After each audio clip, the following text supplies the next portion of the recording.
غیر مسلموں کی تعداد ہزاروں میں ہے اور مسلمان 313 ہیں۔ اللہ فرماتا ہے وَلَقَدْ نَصَرَكُمُ اللَّهُ بِبَدْرٍ وَأَنْتُمْ أَذِلَّةٌ۔ اے میرے پیارے عزیز، اب اگرچہ آپ بھی سر و سامان تھے، آپ کے پاس چند تلواریں تھی، چند گھوڑے تھے، چند زرہیں تھی، لیکن اس کے باوجود میں نے آپ کو فتح نصرت سے نواز دیا ہے۔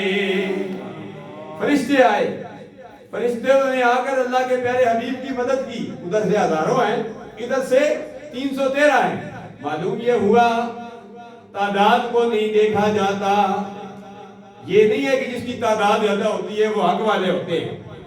اگر تعداد دیکھی جائے تو مسلمان اس وقت تقریباً 2.25 ارب کے قریب ہیں، اور باقی جو مذاہب ہیں وہ 5.5 ارب ہیں۔ تو ہم کہیں گے وہ حق پر ہیں۔ باطل والے ہمیشہ حق پر نہیں ہوتے، اگر جی وہ زیادہ ہی کیوں نہ ہو، ادھر تھوڑے ہیں لیکن اللہ فرماتا ہے یہ حق میں حق پر ہے۔ وَقُلْ جَاءَ الْحَقُّ وَزَهَقَ الْبَاطِلُ إِنَّ الْبَاطِلَ كَانَ زَهُوقًا۔ جب حق آتا ہے تو باطل مٹ جاتا ہے۔